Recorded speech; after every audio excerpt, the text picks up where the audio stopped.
Mother bears with 2 cubs beg this human baby to be led into the home. Let us know where you are watching from. Don't forget to like and subscribe if you love our content. The first snowfall of winter blanketed the small cabin tucked away in the dense woods of northern Minnesota. Inside, Emma Walsh cradled her 3-month-old daughter, Lily, against her chest, humming softly as the baby drifted off to sleep. Her husband, Daniel, stoked the fire, adding another log to keep the bitter cold at bay. Their cabin stood alone at the edge of a vast forest, miles from the nearest neighbor, just how they liked it. "The storm's getting worse," Daniel whispered, glancing through the frost-covered window. The wind howled outside, bending the tall pines until they groaned under the weight of snow and ice. "I should check the generator before it gets dark." Emma nodded, carefully placing Lily in her wooden crib. "Be quick," she said, pulling a knitted blanket over the sleeping infant. "I don't like the feel of tonight. Something seems different." As Daniel zipped up his heavy coat, a strange silence suddenly fell over the forest. The howling wind died down, and the distant calls of birds ceased completely. Emma felt a chill run down her spine that had nothing to do with the cold. She had lived in these woods all her life and knew that such sudden silence usually meant only one thing: predators were nearby. Daniel paused at the door, his hand frozen on the knob. "Did you hear that?" he asked, his voice barely audible. Emma strained her ears. At first, there was nothing but the soft crackling of the fire. Then she heard it, a low rumbling sound followed by what almost sounded like a whimper. Not the cry of a wolf or the screech of an owl, but something larger, more desperate. "It's probably just the wind," Daniel said, but his voice lacked conviction. He reached for the rifle they kept mounted above the door, just in case. Before his fingers could touch the weapon, a heavy thud against the cabin wall made them both jump. Lily stirred in her crib but didn't wake. The thud came again, this time accompanied by a deep rumbling groan that was unmistakably the sound of a bear. Emma rushed to the window, her heart hammering in her chest. What she saw made her gasp. Through the swirling snow, the massive silhouette of a bear stood on its hind legs, paw raised against the side of the cabin. But it wasn't alone. Behind it, sheltered from the worst of the storm, were 2 smaller bears, cubs still young and vulnerable in the harsh winter. "Daniel," Emma whispered, unable to take her eyes off the scene.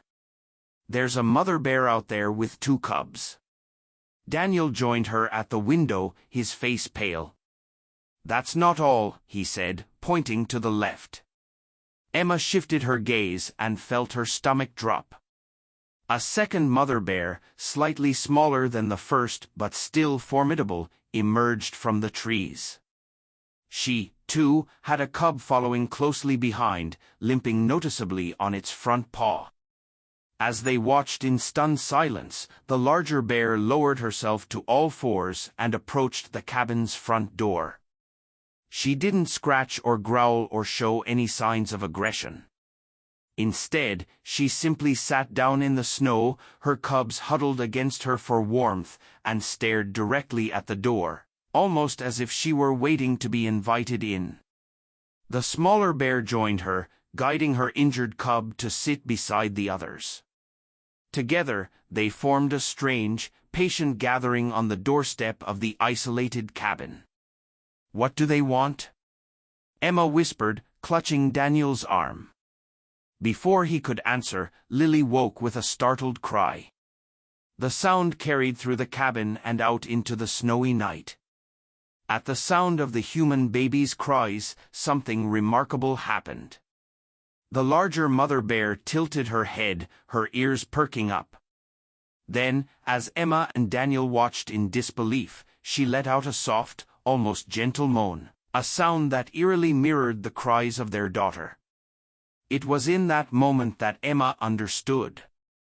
These weren't just random bears seeking shelter from the storm. Somehow, they had come here deliberately, drawn by something more powerful than hunger or threat. They had come with a purpose. "Daniel," Emma said softly, her eyes never leaving the bears. "I think they need our help." Daniel gripped the edge of the window frame, his knuckles turning white. "Emma, they're wild animals. Bears. Do you understand what you're saying?" Emma moved away from the window, checking on Lily, who continued to fuss in her crib. The baby's cries grew louder, and outside, the larger mother bear made that strange moaning sound again. "Listen to that," Emma whispered. "She's responding to Lily." "I've never heard of bears behaving this way." Daniel ran his fingers through his hair, a habit when he was stressed. "That doesn't make them any less dangerous. They could kill us all in seconds." Emma picked up Lily, cradling her close. The baby's cries softened as she felt her mother's warmth. "Look at them. Daniel, really, look. They're not acting aggressive. They're waiting." Daniel reluctantly returned to the window. The snow fell heavier now, almost obscuring their view, but the bears remained, their dark forms stark against the white landscape. The injured cub whimpered, trying to put weight on its hurt paw, only to quickly lift it again. The smaller mother bear gently nudged it back down, licking the wounded limb. "The little one is hurt," Emma said, joining Daniel at the window with Lily in her arms. "And look how thin they all are. Bears should be hibernating by now, not wandering in a snowstorm." "Something must have disturbed their den," Daniel reasoned, his voice softening slightly. "Maybe the storm damaged it, or hunters." A sharp crack echoed through the forest, the sound of a distant gunshot. The bears flinched but didn't run. Instead, they huddled closer together, the mothers positioning themselves protectively around their cubs. "Hunters," Daniel confirmed grimly. "Out of season, too." Emma felt a surge of anger. Hunting season had ended weeks ago. Anyone shooting at bears now, especially mothers with cubs, was breaking the law. She looked down at Lily, then back at the bear family seeking shelter at their doorstep. "We can't just leave them out there," she said firmly. Daniel stared at her incredulously. "What exactly are you suggesting? That we invite 4 bears into our home with our baby?" Emma shook her head. "No. Not into the house. But the storage shed. It's insulated, empty except for tools. They could shelter there until the storm passes." "Emma, this is crazy. We don't know why they're here or what they might do." Another gunshot rang out, closer this time. The larger mother bear rose to her feet, facing the direction of the sound. She let out a low, warning growl, then turned back to the cabin. What happened next left both Emma and Daniel speechless. The bear approached the door again, but this time, she gently pushed one of her cubs forward with her nose. The cub stumbled through the snow until it was pressed against the cabin door. Then, the bear did something that defied everything they knew about wild animals. She bowed her head, almost as if in supplication, and looked directly at the window where Emma stood with Lily. "She's begging," Emma whispered, her voice filled with wonder. "Daniel, she's asking us to help her babies." Daniel was silent for a long moment. Then, he sighed deeply. "The shed has a separate entrance from the back. I could lead them around, open the door, and let them in without getting too close." Relief flooded through Emma. "Thank you," she said, touching his arm gently. "But you and Lily stay inside with the doors locked," he insisted. "If anything goes wrong, anything at all, you call the ranger station and get out through the back." Emma nodded, though something deep inside told her she had nothing to fear from these bears. As Daniel prepared to go outside, strapping on a headlamp and pulling on his thickest gloves, she returned to the window. The bears were still waiting, their bodies gradually being covered by the falling snow. The injured cub had curled up against its mother, clearly in pain. The other two cubs shivered visibly. Time was running out for them. As Daniel unlocked the back door, Lily cooed softly in Emma's arms. Outside, the larger mother bear lifted her head as if she could hear the baby's sounds even through the cabin walls. Their eyes met through the glass, a human mother and a bear mother, and in that moment Emma felt a connection that transcended species. They were both simply mothers trying to protect their young against a world full of dangers. "Be careful," Emma called to Daniel as he stepped outside into the swirling snow. What neither of them realized was that their act of compassion was about to change their lives forever in ways they could never have imagined. Daniel moved carefully around the side of the cabin, his boots crunching in the deep snow. The wind had picked up again, biting at his exposed face. He kept one hand on the wall for guidance as he made his way toward the front, where the bears waited. When he rounded the corner, he froze. Reading about bears was one thing. Seeing them from the safety of a window was another. But standing less than 20 feet from two full-grown mother bears and their cubs sent a primal fear through his body. Every instinct screamed at him to run back inside. The larger bear noticed him immediately. She rose slightly, nostrils flaring as she caught his scent. Her dark eyes, intelligent and wary, locked onto his. Daniel held his breath. One wrong move could trigger a defensive attack. "Easy," he whispered, though whether to himself or the bear, he wasn't sure. "I'm here to help." To his amazement, the bear lowered herself back down. The second, smaller bear remained huddled protectively over her injured cub, watching Daniel with equal intensity. Daniel took a slow step forward, then another. He pointed toward the back of the property. "This way," he said, knowing they couldn't understand his words but hoping his gestures might communicate his intentions. The larger bear tilted her head, then looked back at her cubs. After what seemed like an eternity, she nudged them gently with her nose, urging them to stand. The injured cub struggled to its feet, whimpering softly.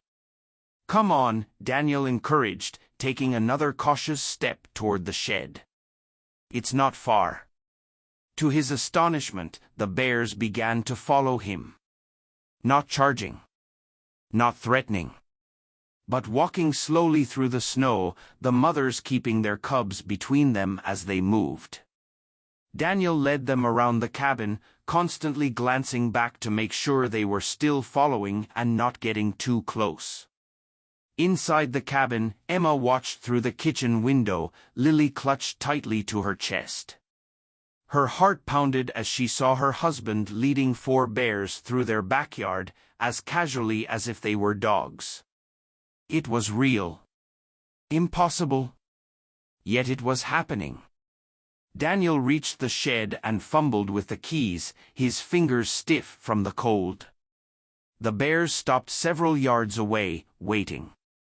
He finally got the door open and stepped aside, gesturing toward the entrance. The larger bear approached first, cautiously sniffing the air.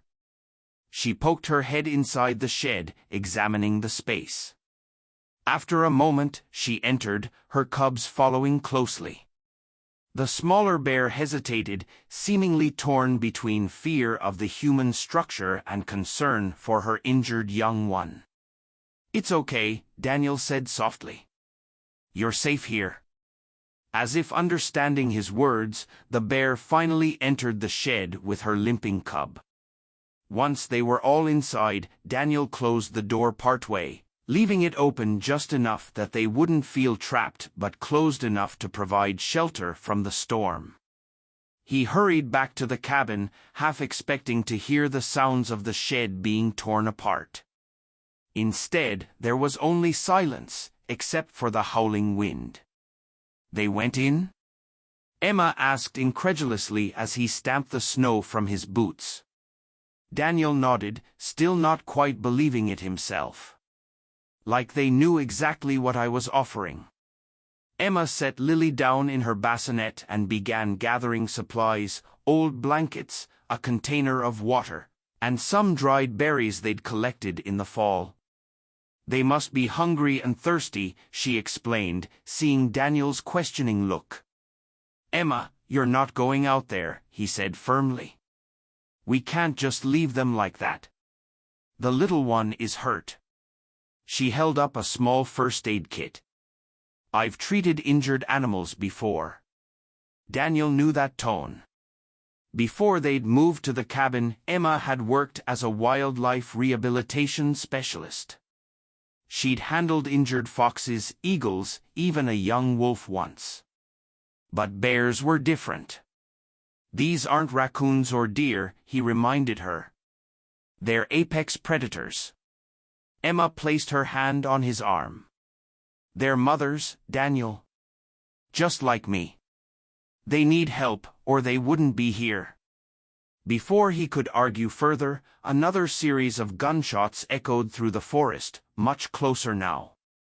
Lily startled at the noise, beginning to cry. Emma picked her up, soothing her gently. "Those hunters are getting closer," Daniel said grimly. "If they find bears on our property." Emma's face hardened. "Then we need to protect them." This time, Daniel didn't object when Emma bundled up and prepared a bag of supplies. He simply grabbed his rifle, not to use against the bears, but to warn off any hunters who might come too close. Together, they made their way to the shed, Emma carrying Lily strapped to her chest under her coat. The baby had settled, seemingly lulled by the gentle sway of her mother's walk. Daniel opened the shed door slowly. Inside, the bears had arranged themselves in the corner furthest from the door. The mothers sat alert, watching the entrance, while the cubs huddled between them for warmth. The injured cub licked at its paw, its small face contorted in pain. "Stay behind me," Daniel whispered, entering first. The larger bear made a low sound in her throat, not quite a growl, but a warning. Daniel stopped, holding up his empty hands to show he meant no harm. Emma peered around him, her breath catching at the sight of the mass of animals up close. Slowly, deliberately, she unzipped her coat just enough to reveal Lily's face. The baby blinked in the dim light, her tiny features scrunching up as she yawned. The effect on the bears was immediate. The larger mother's posture relaxed slightly, her eyes fixed on the human infant.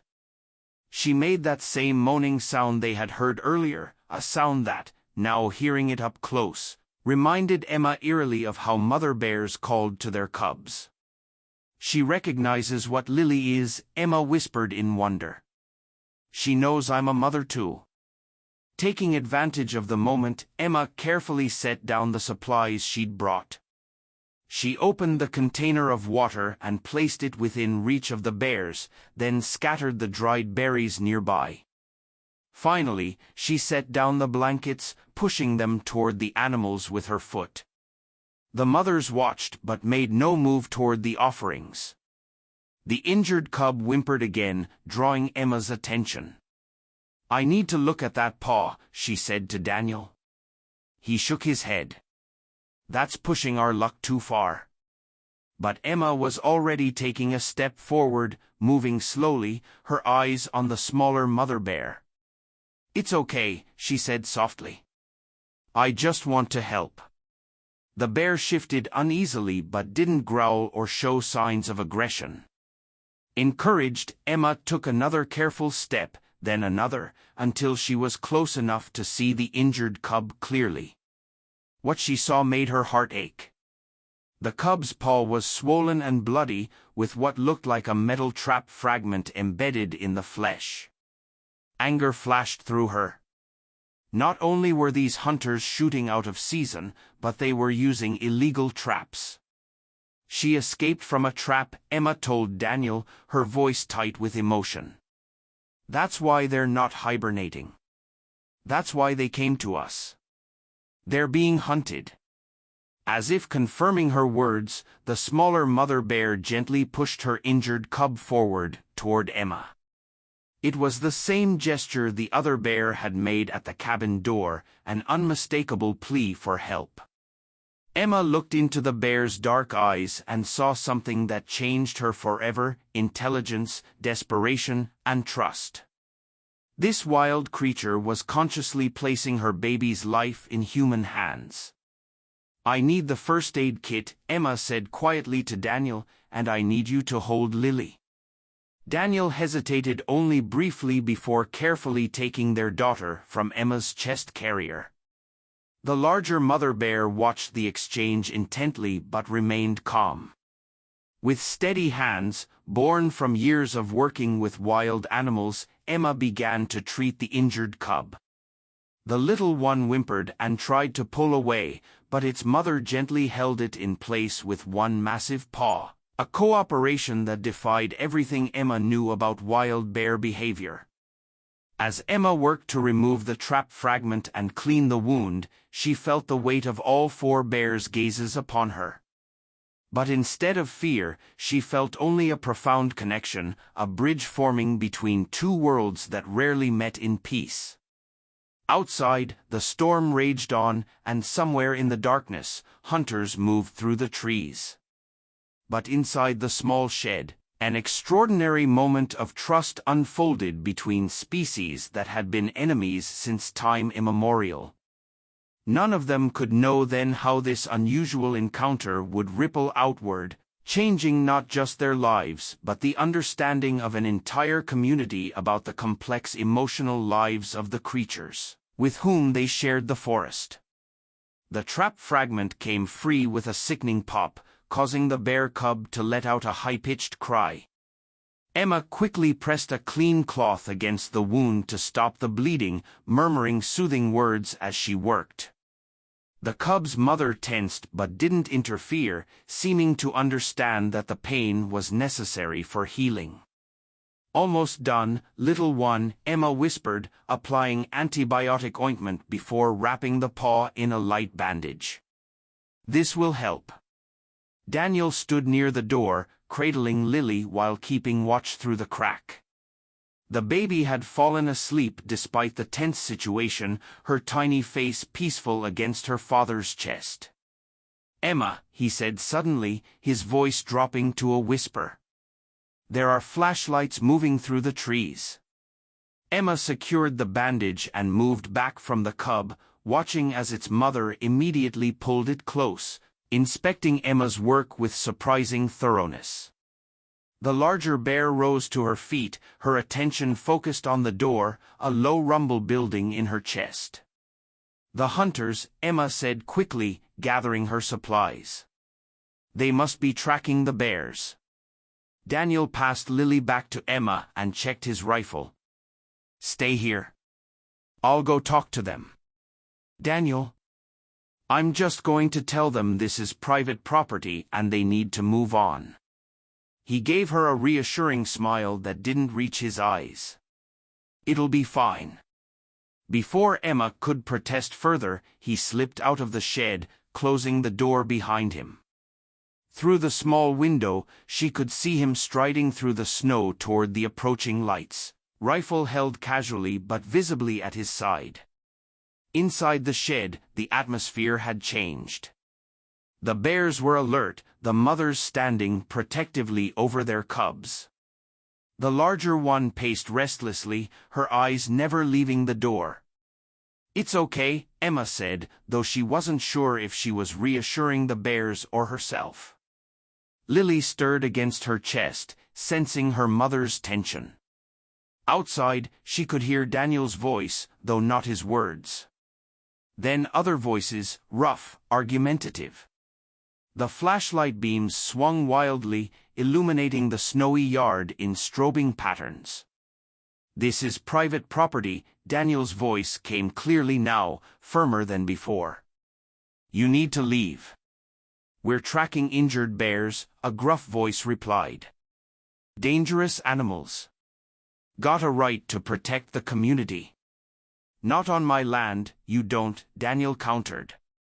"And bear season ended months ago." There was a tense silence, broken by a different voice, slurred and hostile.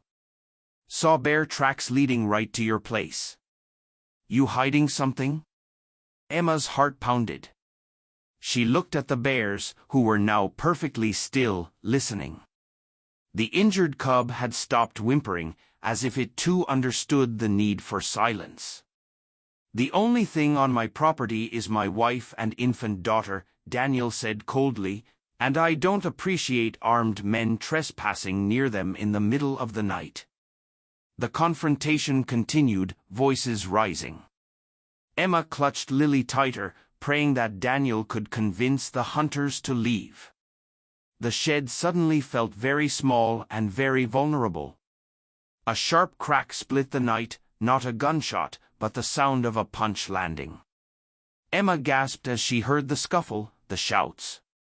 Through the window, she could see shadowy figures grappling in the snow. The bears reacted instantly. The larger mother charged toward the door, only to be blocked by Emma's body. "No," Emma whispered fiercely.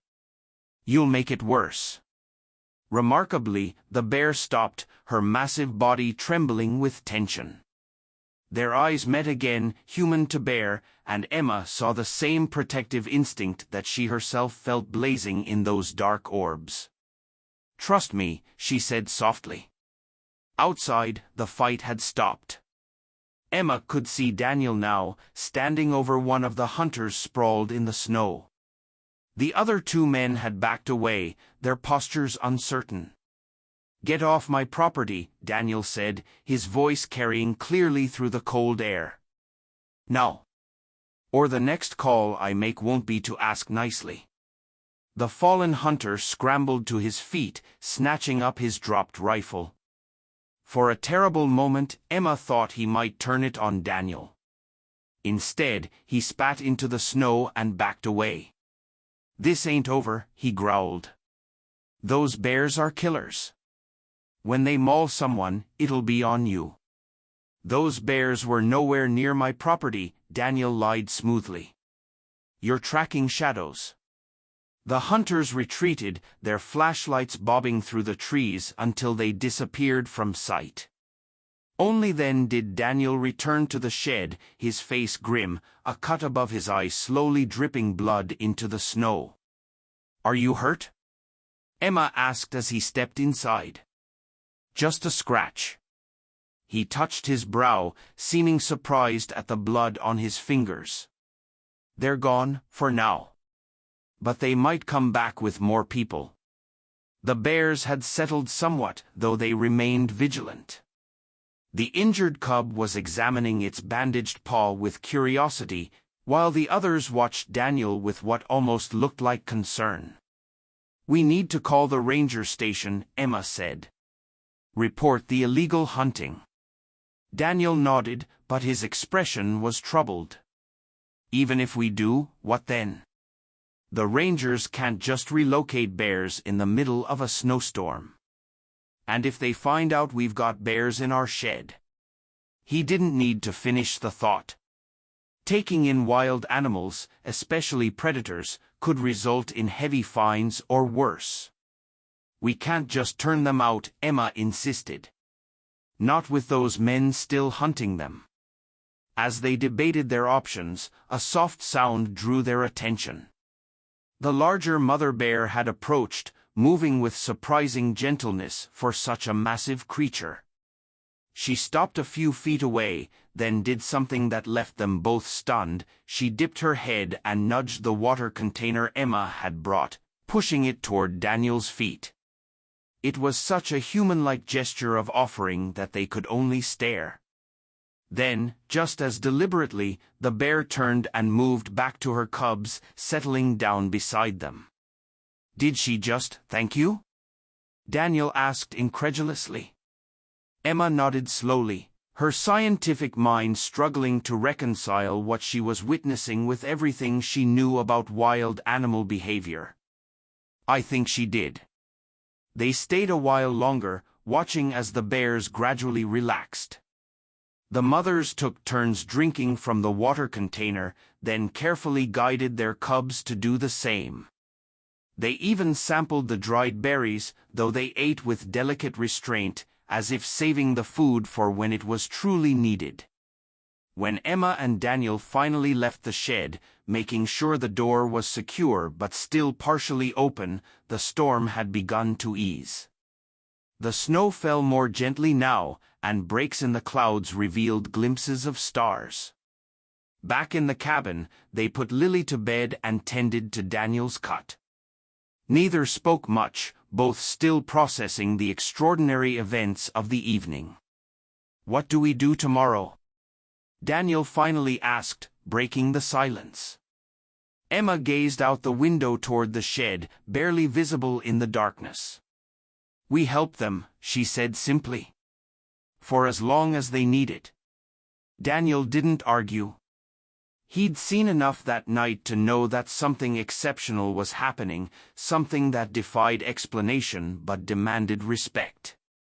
As they prepared for bed, exhausted from the tension and wonder of the evening, neither noticed the faint lights that had reappeared at the edge of the forest. The hunters had not gone far.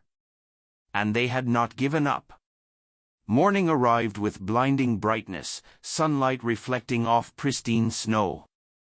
Emma woke early, her first thought of the bears. She slipped from bed, careful not to wake Daniel or Lily, and went to the window. The world outside had been transformed. Every branch, every surface was coated in glittering white. And there, in the freshly fallen snow between the cabin and the shed, were tracks, bear tracks, large and small, circling the property in what appeared to be a deliberate pattern. Emma dressed quickly and made her way to the shed, her boots crunching through the knee-deep snow. The door remained as they had left it, partially open. She approached cautiously, unsure what she would find. "Hello," she called softly, peering inside. The shed was empty. The blankets lay rumpled in the corner, and the water container was tipped over. The bears had gone. Disappointment washed over her, though she knew it was irrational. They were wild animals, after all. It was better that they had left, found a safer place to hide from the hunters. As she turned to go back to the cabin, something caught her eye, markings on the wooden wall of the shed. Emma stepped closer, squinting in the dim light. Long, deep grooves had been carved into the wood, not randomly, as bears might do when sharpening their claws, but in distinct patterns. 5 parallel lines, drawn with precision. Beneath them, a rough circle. And beside that, what could only be described as a crude but recognizable drawing of a cabin. Emma traced the markings with trembling fingers. This was no random scratching. This was communication. Deliberate. Intentional. "Daniel," she called, her voice carrying across the snowy yard. "Daniel, come see this." He appeared at the cabin door, Lily bundled in his arms. "What is it? Are they gone?" "Yes. But you need to see what they left." Daniel joined her in the shed, his expression changing from curiosity to disbelief as he examined the markings. "Is that a map?" Emma confirmed. "I think it's showing 5 lines, maybe a landmark, a road, or a creek. Then the circle, which could be some kind of area, and the cabin, which is us." "You think bears drew a map?" Daniel's tone was skeptical, but his eyes never left the markings. "I don't know how else to explain it. Emma ran her hand over the grooves again. This isn't random, Daniel. They're trying to tell us something. They studied the crude map together, trying to make sense of it. The 5 parallel lines could indeed represent a road. The old logging road that ran about 3 miles east of their property crossed a stream in 5 places. If that's the logging road, Daniel said slowly, and this circle is some area near it. There's an old quarry out that way, Emma remembered. It was abandoned years ago, deep pits, caves formed in the rock faces. A perfect place for a den, Daniel finished her thought. They looked at each other, the same realization dawning in both their eyes. The bears hadn't just been seeking temporary shelter from a storm or hunters. They had come specifically to their cabin, to people who might help them. And now, they were showing them where they lived. Why would they do that? Daniel wondered aloud. Why lead us to their den? Before Emma could answer, a distant sound reached them: engines. Multiple ones, growing louder. They stepped outside to see a caravan of ATVs and snowmobiles approaching along the forest road. At least 6 or 7 vehicles, carrying men with rifles. The hunters, Daniel growled. They've brought reinforcements. Emma felt cold fear grip her heart. The bears might have left their shed, but they had clearly not gone far, not if they'd taken the time to leave a message. They could still be nearby, vulnerable in the daylight with nowhere to hide but their den. And now, these men were coming, armed and determined to find them. We need to warn them, Emma said urgently. Daniel stared at her. Warn the bears? Emma, how exactly do you plan to do that? She was already moving toward the cabin. I don't know. But they trusted us enough to show us where they live. We can't just let those men find them. Inside, Emma quickly packed a bag, more medical supplies for the injured cub, food, water, and a map of the area. Daniel followed her, still holding Lily, his expression torn between concern and resignation. You want to go to their den, he said. It wasn't a question. We can get there first if we take the snowmobile. Emma zipped up the bag. We can lead the bears somewhere safer before the hunters find them. Or we could call the rangers now, report the illegal hunting, and let them handle it. By the time the rangers get here, it could be too late. Emma took Lily from his arms, kissing her soft cheek. I'm not asking you to understand, Daniel. But I have to try. He watched her for a long moment, then sighed deeply. We'll take Lily to Sarah's, he decided, referring to their closest neighbor, 5 miles down the road. Then we'll go to the quarry together. Relief flooded through Emma. She hadn't wanted to say it, but she'd been prepared to go alone if necessary. Thank you. They bundled Lily into her warmest clothes, packed her diaper bag, and secured her in her car seat. As Daniel prepared the truck, Emma took one last look at the markings in the shed: 5 lines, a circle, a cabin. A message from one mother to another. We're coming, she whispered to the empty shed. Hold on. The drive to Sarah's took longer than usual with the snow-covered roads. By the time they had dropped off Lily with a hastily concocted story about needing to check on storm damage, and circled back toward the quarry on their snowmobile, nearly 2 hours had passed. They could hear the hunters' vehicles in the distance, spreading out through the forest. Daniel drove the snowmobile expertly through the trees, following the route they had decoded from the bears' crude map. Emma clung to his back, scanning the forest for any sign of their ursine friends. The old quarry came into view, a massive gash in the earth, its steep sides covered in snow, dotted with dark openings of small caves and crevices. Daniel cut the engine some distance away, and they continued on foot, moving as quietly as possible. "There," Emma whispered, pointing to fresh tracks in the snow near the quarry's edge. "They're here." They followed the tracks carefully, alert for any sign of the hunters. The trail led them to a large opening at the base of the quarry wall, partially hidden by fallen rocks and thick brush. Bear tracks led inside. Daniel looked at Emma, his expression clearly saying this was madness, but he didn't try to stop her as she approached the cave entrance. "Hello," she called softly into the darkness. "We're here to help." For a long, tense moment there was only silence. Then, from the depths of the cave, came a familiar rumbling sound. The larger mother bear emerged slowly from the shadows, her dark eyes fixed on the humans. Behind her, her cubs peeked out cautiously. "The hunters are coming," Emma said, not sure if the bear could understand her words but trusting she would sense the urgency. "You need to leave." The bear tilted her head, her nostrils flaring as she caught their scent. Recognition flickered in her eyes. She turned back toward the cave and made a soft chuffing sound. To Emma and Daniel's amazement, the smaller mother bear appeared, her injured cub limping beside her, the bandage still wrapped around its paw. But they weren't alone. Behind them came more bears, 3 more adult females, each with cubs of their own.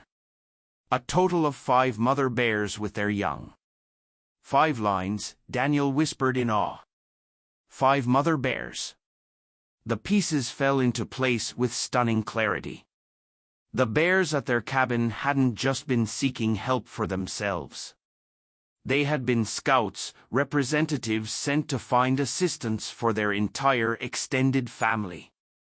A family that was being systematically hunted out of season, pursued even as they tried to hibernate. The sound of engines grew louder.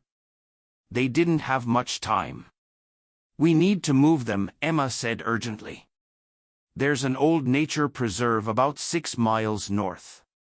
No hunting allowed. Rangers patrol it regularly." Daniel nodded, but his eyes never left the assembled bears. "And how do we explain to the rangers why we're leading a parade of bears through the forest?" Emma had no answer for that. She simply approached the larger bear, the one who seemed to be the leader, and pointed north. "This way," she said clearly. "Safety." Whether it was coincidence or understanding, the bear turned in the direction Emma had pointed, sniffed the air, and then looked back at her companions. One by one, the mother bears gathered their cubs, nudging the little ones into a tight formation. The injured cub struggled to keep up, its bandaged paw still tender, but its mother patiently supported it, allowing the small creature to lean against her massive frame for stability. "They're listening to us," Emma whispered, astonishment evident in her voice. "Daniel, they actually understand." Daniel watched the scene unfold, disbelief etched across his features. Everything he thought he knew about wild animals, about the separation between human and animal intelligence, was being challenged before his eyes. These weren't just instinct-driven creatures, they were demonstrating complex thinking, communication, and trust. "The engines are getting closer," he said, forcing himself back to the immediate danger. "We need to move now." Emma approached the lead bear, maintaining a respectful distance but close enough to establish what felt impossibly like eye contact. "Follow us," she said clearly, gesturing toward the snowmobile and then to the north. "We'll lead you to safety." The bear blinked slowly, her dark eyes reflecting intelligence that science had never fully acknowledged in her kind. She made a low rumbling sound that rippled through the group, and the bears began to move as one unit, the mothers protectively flanking their cubs. Daniel started the snowmobile, keeping the engine at its lowest setting to minimize noise. We'll need to move slowly enough for them to follow, but fast enough to stay ahead of the hunters, he called to Emma as she climbed on behind him. They set off through the snow-laden forest, following game trails and natural clearings where the bears could move more easily. Every few minutes, Daniel would pause and look back, half expecting the bears to have vanished into the wilderness. But each time, the remarkable procession remained, 5 mother bears and their cubs, moving with purpose and trust behind the humans who had become their unlikely allies. The journey was arduous. The snow was deep, and the injured cub frequently needed to rest. During these pauses, Emma would check on its bandage, sometimes applying more antibiotic ointment or adjusting the wrapping. The mother bears watched closely but showed no aggression, only what Emma could only describe as gratitude in their expressive eyes. "We're about halfway there," Daniel said during one such stop, consulting his map. "But the hunters are spreading out." "Listen," Emma strained her ears. The sound of engines came from multiple directions now, ahead and behind, east and west. The hunters had split up, creating a net that was slowly closing around them. "They're trying to surround the quarry," she realized. "They must have found the den." One of the younger mother bears grew agitated, pacing in circles and making distressed sounds. Her cubs huddled together, sensing their mother's anxiety. The lead bear, the one who had first come to their cabin, approached the distressed mother. What happened next left both humans speechless. The larger bear pressed her head against the younger one in what could only be described as a comforting gesture. The younger bear calmed almost immediately, nuzzling her cubs before rejoining the group.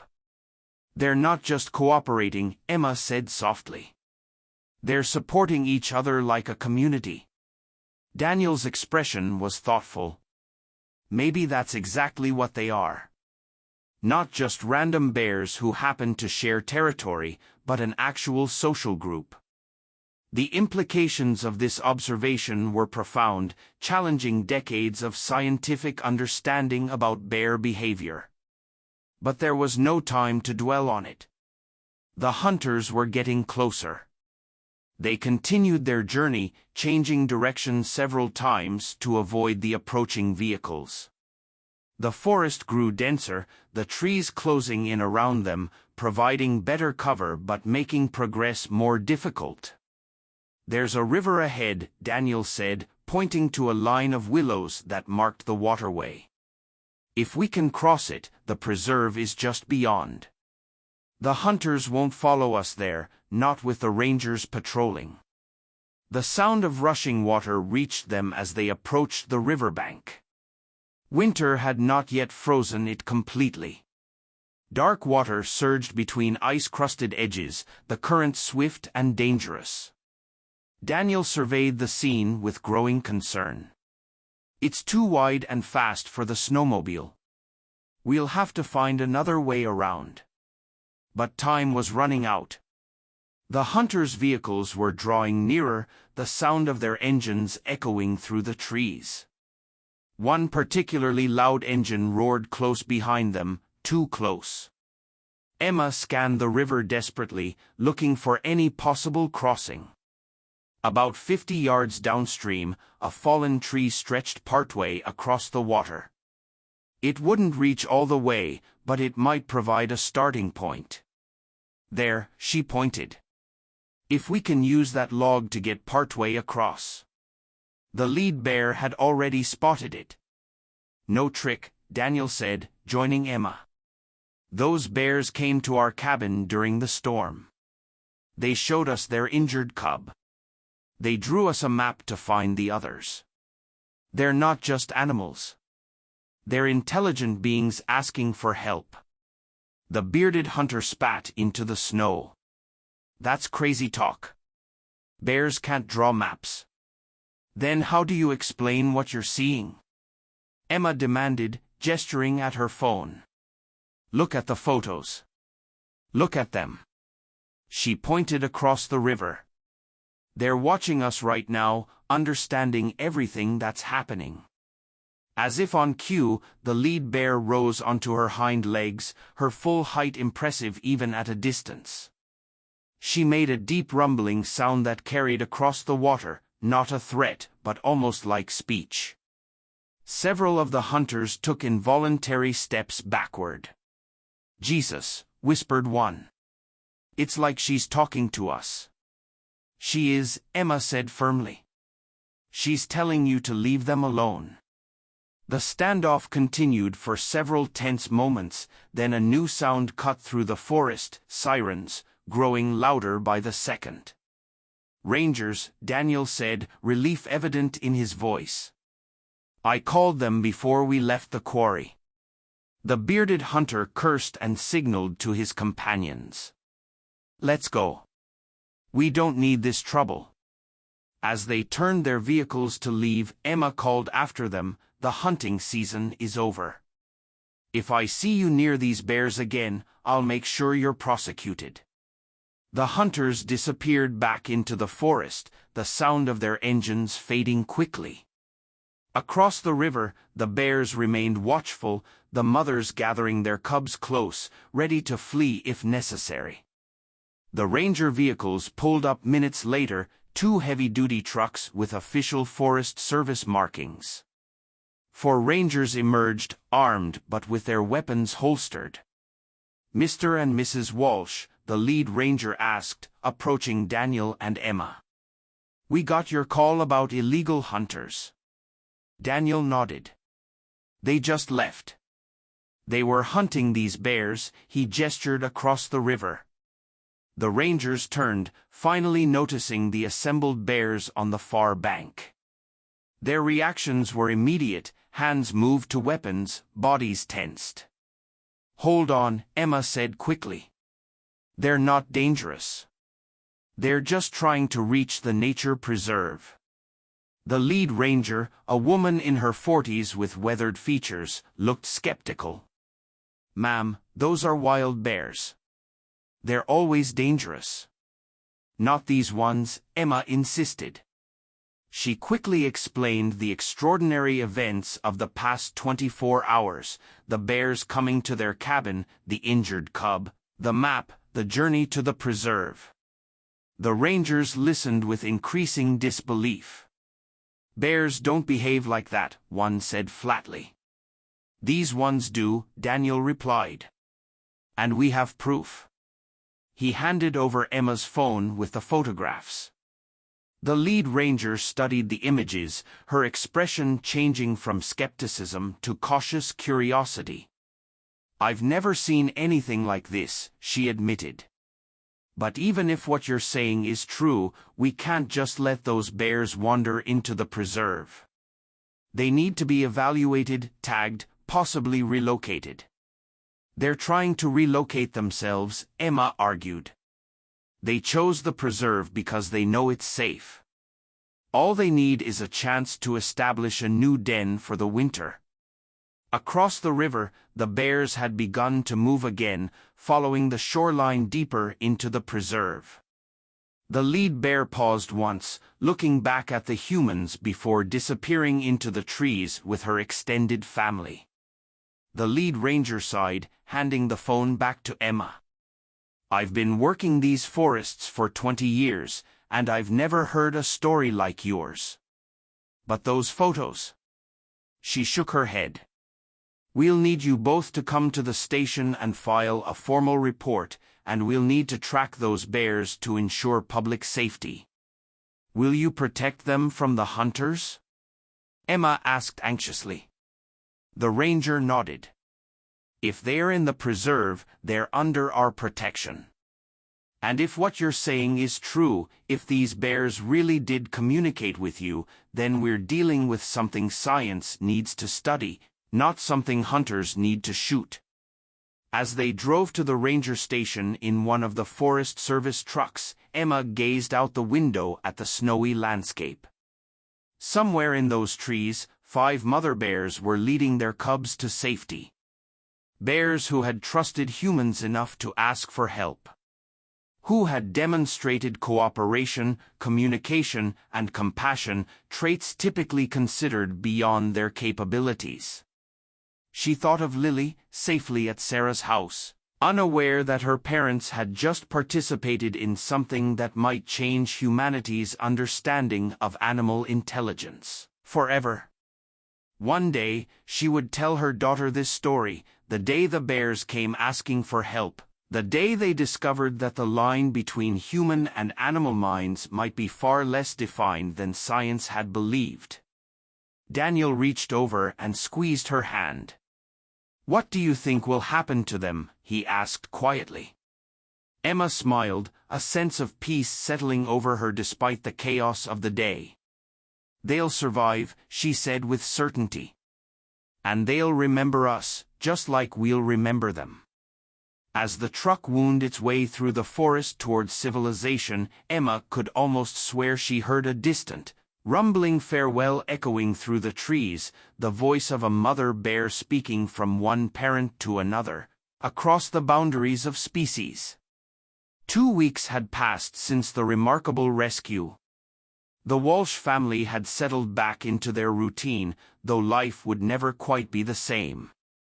The ranger station had taken their full report, documented the bears' unusual behavior, and promised to monitor the situation. Scientists from the state university had visited, interviewed Emma and Daniel extensively, and examined the markings in the shed with barely concealed excitement. "This could revolutionize our understanding of ursine intelligence," one researcher had enthused, carefully photographing the crude map. "Deliberate, symbolic communication from bears, it's unprecedented." Emma had shared everything except one detail, the profound emotional connection she had felt with the mother bears. That moment of recognition between two maternal souls transcending species. Some things were too personal, too mysterious for scientific scrutiny. On a crisp morning in early December, Emma sat by the cabin window, nursing Lily while watching snowflakes drift lazily from a pearl-gray sky. Daniel had gone to town for supplies, taking advantage of the cleared roads before the next storm hit. "Your dad should be home soon," she murmured to the baby, who gazed up at her with wide, innocent eyes. "Then we'll have hot chocolate and read stories by the fire. Would you like that?" Lily responded with a tiny burble, her fingers curling around Emma's thumb with surprising strength. At 3 months old, she was already showing a distinct personality, curious, observant, with a calm disposition that reminded Emma of herself. A movement at the forest's edge caught Emma's attention. She squinted through the falling snow, her heart quickening as a large, dark shape emerged from the trees. It moved with deliberate grace, its massive body leaving deep tracks in the fresh powder. The lead mother bear. Emma sat perfectly still, Lily cradled against her chest. The bear approached slowly, stopping about 50 yards from the cabin. She rose onto her hind legs, her full height impressive against the white landscape, and seemed to look directly at the window where Emma sat. For a long moment they regarded each other across the distance, woman and bear, two mothers connected by an experience that defied explanation. The bear lowered herself to all fours again and made a soft chuffing sound. From the tree line, 2 small forms darted out, her cubs, noticeably larger than they had been 2 weeks ago, tumbling and playing in the snow with carefree abandon. Their mother watched them indulgently, occasionally nudging them back when they strayed too far. Emma smiled, tears welling in her eyes at the simple beauty of the scene. The bear family was healthy, safe, enjoying a moment of peace. She wanted to go outside, to somehow communicate her joy at seeing them again, but she knew better than to approach wild bears, no matter how special their connection might be. The bear suddenly turned her head, alert to a sound Emma couldn't hear. Within seconds, she had gathered her cubs and retreated into the forest, vanishing as silently as she had appeared. Minutes later, Daniel's truck pulled into the driveway. Emma greeted him at the door, Lily bundled in her arms. "You just missed them," she said, helping him with the grocery bags. "Missed who?" "The bears. The lead mother and her cubs. They came to the edge of the yard. I think they came to show me they're okay." Daniel set down the bags and looked at her with a mixture of concern and wonder. "Do you think they'll keep coming back? Is that safe?" Emma considered the question seriously. "I don't think they'll come too close again. They understand boundaries. They just wanted us to know they're alive. That they remember." As if confirming her words, a distant roar echoed through the forest, deep, resonant, carrying through the clear winter air. Not a threat, but a farewell. That evening, as they sat by the fire, a knock at the door startled them. Daniel answered it to find Ranger Peterson, the woman who had led the team that day by the river. "Sorry to bother you folks," she said, stomping snow from her boots. "Mind if I come in for a minute?" They welcomed her inside, offering hot coffee, which she gratefully accepted. After pleasantries were exchanged, she got to the point of her visit. "We've been monitoring those bears you helped," she said, cradling the steaming mug. "Set up trail cameras around the preserve, sent tracking teams in when weather permitted." "How are they doing?" Emma asked, leaning forward eagerly. Ranger Peterson's weathered face broke into a smile. "Thriving, actually. They've established a den system in the eastern section of the preserve. The injured cub's paw has healed nicely, hardly a limp now." "That's wonderful," Emma said, relief washing over her. "But that's not why I'm here." The ranger set down her mug and pulled out a tablet. "Our cameras caught something unusual, something I thought you should see." She played a video clip. The footage was grainy, black and white, date-stamped just 3 days ago. It showed a clearing in the forest, illuminated by moonlight reflecting off the snow. The 5 mother bears appeared, one by one, forming a circle while their cubs played in the center. "Bears are typically solitary animals," the ranger explained. "Even mothers with cubs don't usually band together like this." The footage continued. The bears began moving in what could only be described as a coordinated pattern, rising on hind legs, moving in sequence, occasionally making sounds to each other that seemed to elicit specific responses. "At first, we thought they were just playing or establishing dominance," Peterson said. "But watch this part closely." The bears suddenly stopped their movements and turned as one to face the camera. The lead bear approached, studying the device with evident curiosity. She sniffed it, touched it gently with one paw, then turned to the others and made a series of soft sounds. What happened next left Emma and Daniel speechless. The bears began to scratch in the snow, taking turns, each adding to what was gradually taking shape on the ground. When they finished and moved away, the camera had a clear view of their creation, a perfect circle with 5 smaller circles inside it. Unmistakably, a simple drawing of a cabin.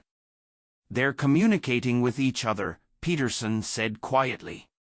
"Sharing information, working together. And that symbol?" She pointed to the cabin drawing. "That's new behavior. We've never documented anything like it." Daniel found his voice first. "What does this mean for the bears? For science?" The ranger shook her head. "I don't know. The university researchers are beside themselves with excitement. They want to set up a more permanent study, observe these bears long-term." She looked directly at Emma. They're calling it the Walsh bear family now, named after you too. Emma felt a surge of protective instinct. They won't disturb them, will they? These bears have been through enough.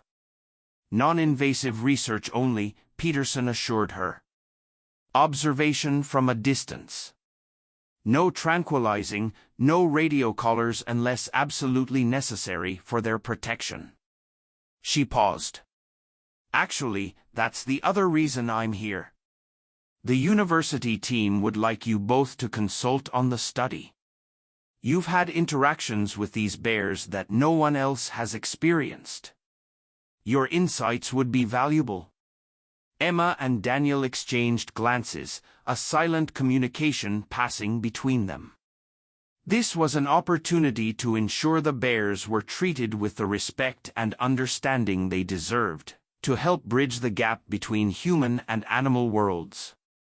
We'd be honored, Emma said finally, as long as the bears' well-being comes first.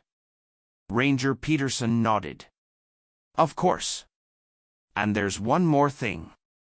She reached into her pocket and pulled out a small, carved wooden bear.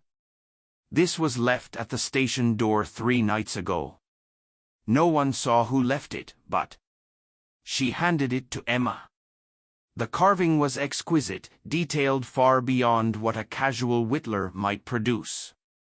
It depicted a mother bear standing protectively over a cub. Turning it over, its base revealed 5 small notches arranged in a circle, and beside them, a tiny cabin etched with painstaking precision. The same symbols, Daniel whispered, examining the carving.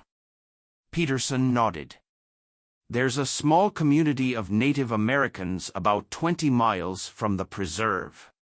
They've had stories about the bears in these forests for generations, stories about bears with human-like intelligence. Bears who could communicate with people who showed them respect and compassion. You think they left this? Emma asked, running her finger over the smooth wood. I think, the ranger said carefully, that what happened between you and those bears has touched more lives than just yours. The story is spreading, changing how people around here think about the animals we share these forests with. After Ranger Peterson left, Emma sat by the window, the carved bear clutched in her hand, looking out at the snowy forest. Lily slept peacefully in her crib nearby, unaware that her young life had already intersected with something extraordinary. Do you think she'll remember any of this when she's older? Daniel asked, sitting beside Emma and draping an arm around her shoulders. Emma smiled, leaning into his embrace. Maybe not consciously. But somewhere deep inside, I think she'll carry it with her, the knowledge that there's more intelligence, more emotion, more connection in this world than most people ever realize. Out in the darkness, a gentle snow began to fall again, covering the tracks that led from the forest to their cabin and back again, a path between 2 worlds that had briefly, miraculously touched. Spring arrived in the Minnesota wilderness with a riotous explosion of color and sound. The snow retreated grudgingly, revealing tender shoots of green pushing up through the softening earth. Birds returned from their southern sojourns, filling the forest with songs and busy nest building. Life renewed itself with the ancient rhythm of the seasons. The Walsh cabin had changed in subtle but significant ways since the winter encounter with the bears. A small research station now stood at the edge of their property, a simple structure housing equipment to monitor forest activity, staffed occasionally by university students who treated Emma and Daniel with a mixture of academic curiosity and barely concealed awe. The mothers and cubs have emerged from hibernation, reported Nadia, a graduate student specializing in bear behavior. She showed Emma footage from the preserve cameras, the images capturing 5 healthy mother bears leading their cubs out into the spring sunshine, teaching them to forage for the first tender plants of the season. They all survived the winter, Emma noted with satisfaction. And the injured cub? Nadia smiled. Completely healed. In fact, he's one of the most active of the group.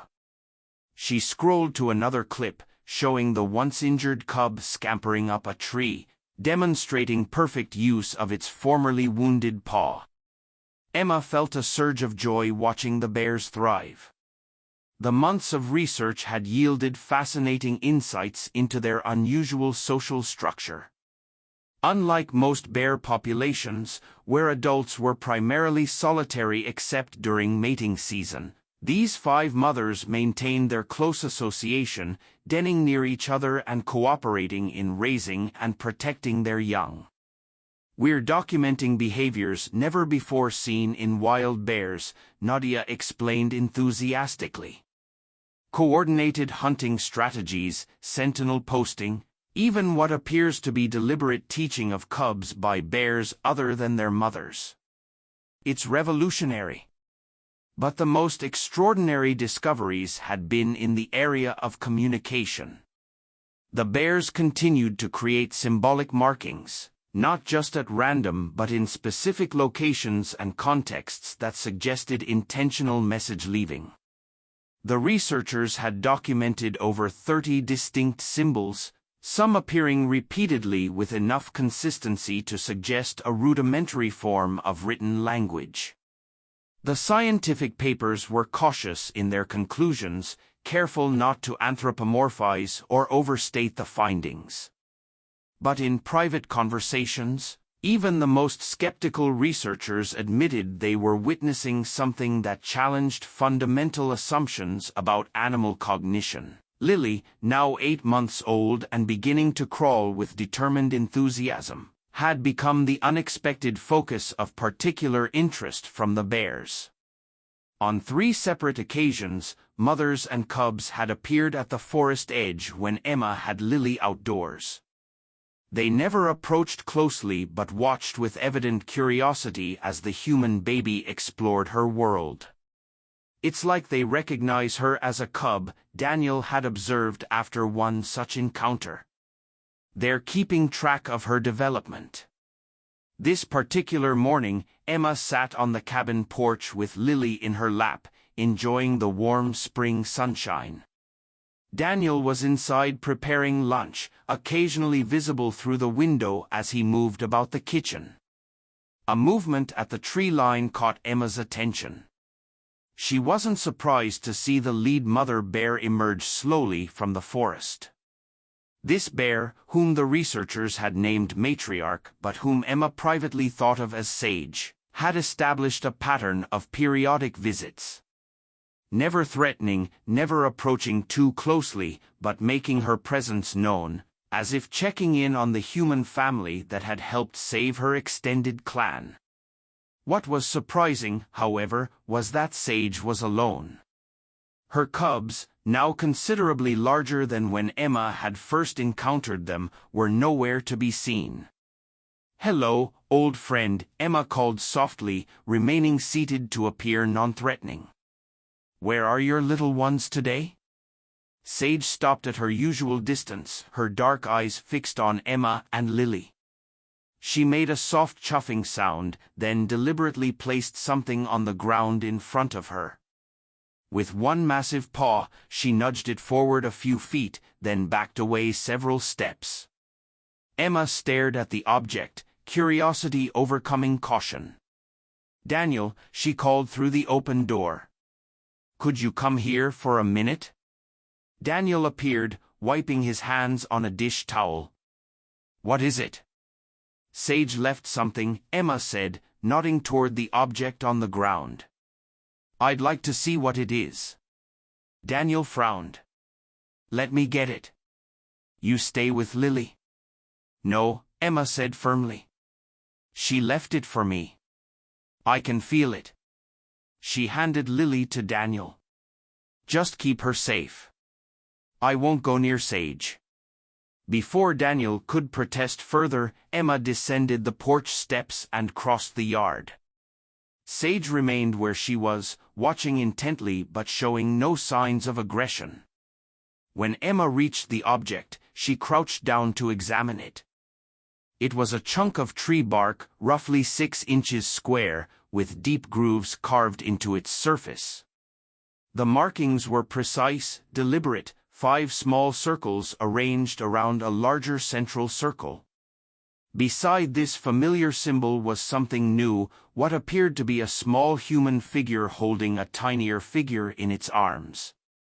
A mother and baby, Emma whispered, recognizing the crude but unmistakable depiction of herself and Lily. She looked up at Sage, who was watching her with those intelligent eyes. "Thank you," she said, carefully picking up the bark carving. "It's beautiful." The bear made a soft sound in her throat, then turned and lumbered back toward the forest.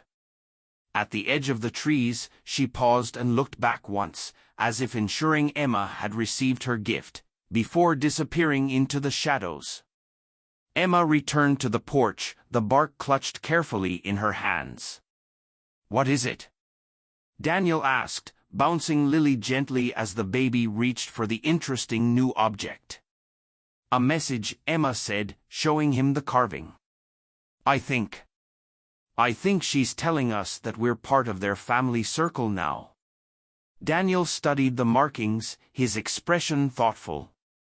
"The researchers need to see this." "They will," Emma agreed. "But first, I want to understand it myself." Over the following weeks, the bark carving became the centerpiece of intense scientific interest.